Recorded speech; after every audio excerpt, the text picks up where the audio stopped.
जहाँ कहानियों में छिपा है ज्ञान, भक्ति और जीवन का सत्य। स्वागत है आपका हिंदी कथा सागर में। नमस्कार दोस्तों, आप देख रहे हैं हिंदी कथा सागर। यहाँ आपको भक्ति मिलेगी, कथाएं, महान साहित्य की कहानियाँ और प्रेरणादायक प्रसंग। तो वीडियो को लाइक करें और चैनल को सब्सक्राइब जरूर करें।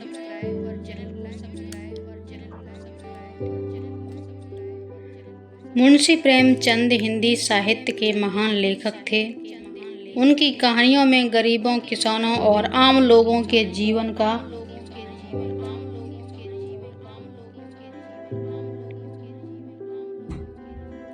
सजीव चित्रण मिलता है। पूस की रात उनकी सबसे प्रसिद्ध और भावुक कहानियों में से एक है।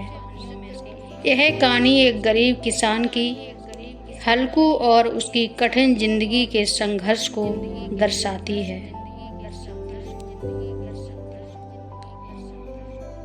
एक छोटे से गांव में हल्कू नाम का गरीब किसान रहता था।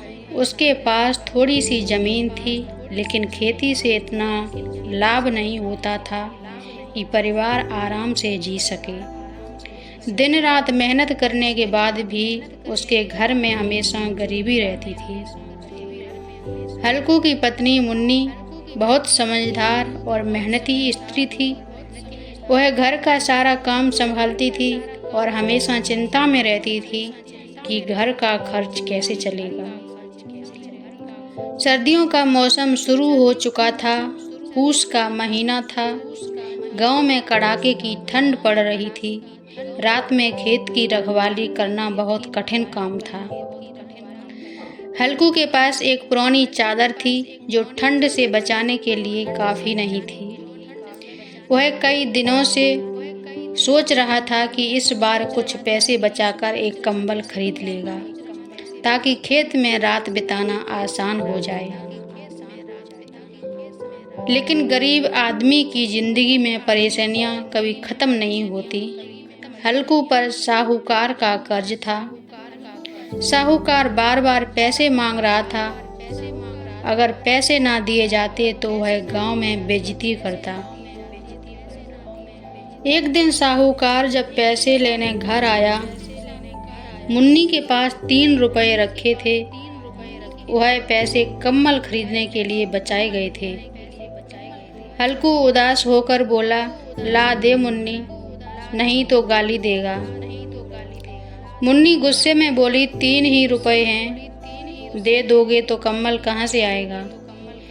पूस की रात खेत में कैसे कटोगी? इतनी ठंड में ये रातें कैसे काटोगे? हल्कू चुप रहा। वह जानता था कि मुन्नी सही कह रही है, लेकिन साहूकार के अपमान का डर भी था। मुन्नी बहुत देर तक बहस करती रही। आखिरकार मजबूरी उसने पैसे निकालकर हल्कू को दे दिए।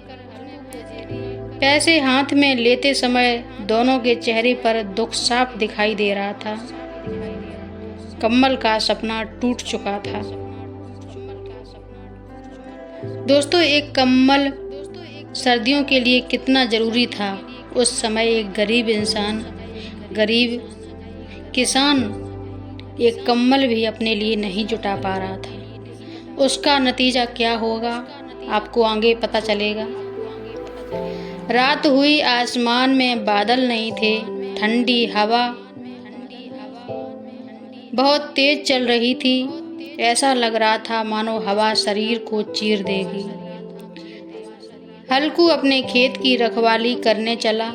उसके हाथ कुछ नहीं था, सिर्फ उसके साथ उसका वफादार कुत्ता जबरा भी था। जबरा हमेशा हल्कू के साथ रहता। वह सिर्फ कुत्ता नहीं बल्कि उसका सच्चा साथी भी था। हल्कू खेत के किनारे ईख के पत्तों की एक छोटी सी झोपड़ी में बैठ गया। उसके पास पुरानी चादर थी, जिसे ओढ़कर भी ठंड कम नहीं हो रही थी। जबरा भी ठंड से कांप रहा था। वह हल्कू के पास आकर बैठ गया। हल्कू ने प्यार से कहा, क्यों जबरा, ठंड लग रही है? जबरा धीरे से पूंछ हिलाने लगा, क्योंकि बोल तो सकता नहीं, लेकिन बात सब समझ रहा था। धीरे धीरे रात और ठंडी होती गई। हवा इतनी तेज थी कि चादर बेकार लग रही थी। हल्कू बार बार कांपता और करवट बदलता। उसकी आंखों में नींद थी, लेकिन ठंड की वजह से नींद कहाँ आए। ठंड सोने नहीं दे रही थी। उसने दोनों घुटनों के बीच सीने से दोनों घुटने चिपका लिए, फिर भी नींद नहीं आई। खुद को समेटने की कोशिश की, लेकिन नींद नहीं आई। जबरा कभी उसके पैरों के पास आता, कभी गोद में सिर रख देता। गरीबी में इंसान और जानवर का रिश्ता भी कितना गहरा हो जाता है, यह दृश्य उसी का प्रतीक था। हल्कू सोचने लगा, अगर कम्बल होता तो इतनी तकलीफ नहीं होती, लेकिन अब पछताने से क्या फायदा। कुछ देर बाद हल्कू से ठंड सहन नहीं हुई। वह उठा और पास के बगीचे की ओर चल पड़ा। वहाँ सूखी पत्तियां बिखरी हुई थीं। उसने उन्हें इकट्ठा किया और आग जला दी। धीरे धीरे अलाव जल उठा। आग की गर्मी, हल्कू को थोड़ी सी राहत मिली उस गर्मी से। वह हाथ फैलाकर आग सेंकने लगा। जबरा भी उसके पास बैठ गया। अब हल्कू के चेहरे पर थोड़ी मुस्कान तो दिखाई दी। उसने मजाक में जबरा से कहा, अब बोलो, ठंड भागी कि नहीं? जबरा पूंछ हिलाने लगा। आग के सामने बैठकर हल्कू कुछ समय के लिए अपनी परेशानियां भूल गया। उसे ऐसा लगा कि जीवन में पहली बार आराम मिला हो। वह गुनगुनाने लगा। उसके चेहरे पर संतोष झलकने लगा। यहाँ प्रेमचंद दिखाते हैं कि गरीब इंसान छोटी सी खुशी में भी आनंद ढूंढ ही लेता है, लेकिन यह खुशी ज्यादा देर टिकने वाली नहीं थी। इसी बीच खेत की तरफ से आवाज आने लगी। नील गायों का झुंड खेत में घुस आया था। वे फसल चरने लगे। जबरा जोर जोर से भौंकने लगा।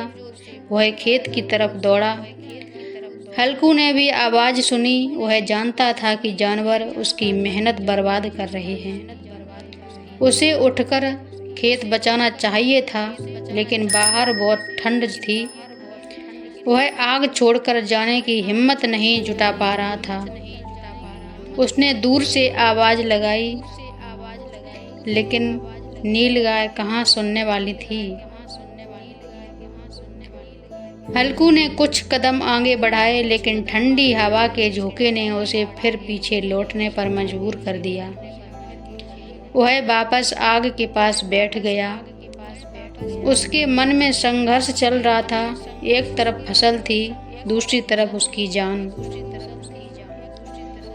अगर वह खेत बचाने जाता तो शायद ठंड से बीमार पड़ जाता।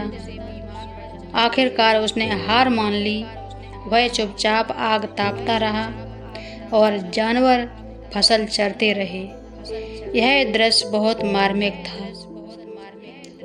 उसके सामने उसकी सारी मेहनत बर्बाद हो गई। एक गरीब इंसान जिसने महीनों मेहनत की हो, अपनी आंखों के सामने फसल बर्बाद होता देख, लेकिन मजबूरी इतनी बड़ी थी कि वह कुछ नहीं कर पा रहा था। रात धीरे धीरे बीतने लगी। हल्कू बहुत थक चुका था। आग की गर्मी से उसे नींद आने लगी। वह वहीं जमीन पर लेट गया। जबरा उसके पास बैठा रहा। आसमान में तारे चमक रहे थे। ठंडी हवा अब भी चल रही थी, लेकिन हल्कू इतनी थकान में था कि उसे कुछ महसूस नहीं हो रहा था। सुबह जब सूरज निकला तब हल्कू की आंखें खुली। वह उठा और खेत की ओर देखा। पूरा खेत बर्बाद हो चुका था। नीलगाय सारी फसल खा गई थी। जहाँ हरी भरी फसल लहराती थी, वहाँ अब सिर्फ उजड़ा हुआ खेत दिखाई दे रहा था। कुछ देर तक हल्कू चुप खड़ा रहा। उसके चेहरे पर दुख था, लेकिन आश्चर्य की बात यह थी कि उसके मन में राहत भी थी कि अब उसे ठंडी रातों में खेत की रखवाली नहीं करनी पड़ेगी। थोड़ी देर बाद मुन्नी भी खेत पर पहुंची। खेत की हालत देखकर वह दुखी हो गई। वह बोली, सारा खेत चौपट हो गया। लेकिन हल्कू के चेहरे पर अजीब सी शांति थी।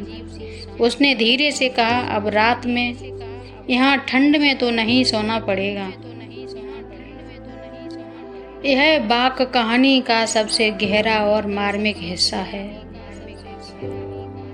पूस की रात केवल एक किसान की कहानी नहीं है, यह उस गरीब इंसान की कहानी है जिसकी जिंदगी इतनी कठिन होती है कि कभी कभी नुकसान भी राहत जैसा लगता है।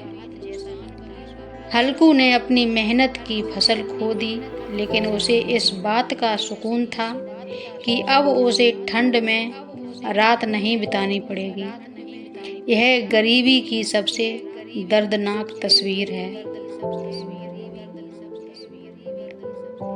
हल्कू बहुत मेहनती किसान है। वह आलसी नहीं है, वह मेहनत करता है, संघर्ष करता है, लेकिन गरीबी उसका पीछा नहीं छोड़ती।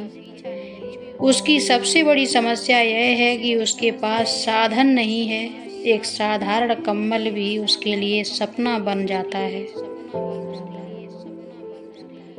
मुन्नी समझदार और व्यवहारिक स्त्री है। वह घर की हालत अच्छी तरह समझती है। जब वह कंबल के पैसे देने से मना करती है तो उसका कारण सही होता है। उसे अपने पति की चिंता होती है। जबरा केवल कुत्ता नहीं है, वह हल्कू का सच्चा साथी है। पूरी रात वह उसके साथ रहा। प्रेमचंद ने इंसान और जानवर के प्रेम को बहुत सुंदर तरीके से दिखाया है। यह कहानी समाज की आर्थिक असमानता को दिखाती है। गरीब किसान की दिन रात की मेहनत दिखाती है, लेकिन फिर भी उसकी हालत नहीं सुधरती। साहूकार और कर्ज का बोझ उसे हमेशा दबाकर रखता है। मुंशी प्रेमचंद की भाषा बहुत सरल और प्रभावशाली है। वे छोटी छोटी घटनाओं के माध्यम से गहरी बात कह जाते हैं। पूस की रात में उन्होंने ठंड, गरीबी और किसान की मजबूरी का इतना संजीव चित्रण किया है कि पाठक खुद उस ठंडी रात को महसूस करने लगता है।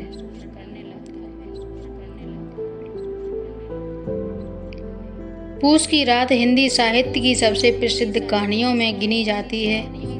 यह कहानी स्कूलों और कॉलेजों में भी पढ़ाई जाती है। आज भी यह कहानी उतनी ही प्रासंगिक है, क्योंकि किसानों की समस्याएं अभी भी पूरी तरह खत्म नहीं हुई हैं। किसान आज भी मर रहा है। पूस की रात में हमें यह समझाती है कि गरीबी केवल पैसों की नहीं होती, बल्कि वह इंसान से उसकी इच्छाएं, सपने और आराम भी छीन लेती है। हल्कू की कहानी उस मेहनतकश इंसान की कहानी है जो कठिन परिस्थितियों में भी जीवन से संघर्ष करता रहता है।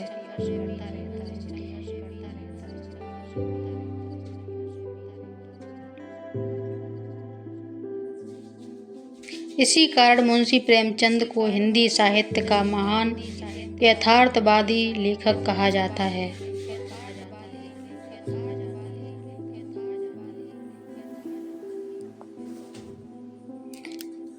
अगर आपको हमारी कहानी पसंद आई हो तो वीडियो को लाइक करें, चैनल हिंदी कथा सागर को सब्सक्राइब करें और बेल आइकन को जरूर दबाएं। मिलते हैं अगली अद्भुत कहानी के साथ। तब तक के लिए धन्यवाद।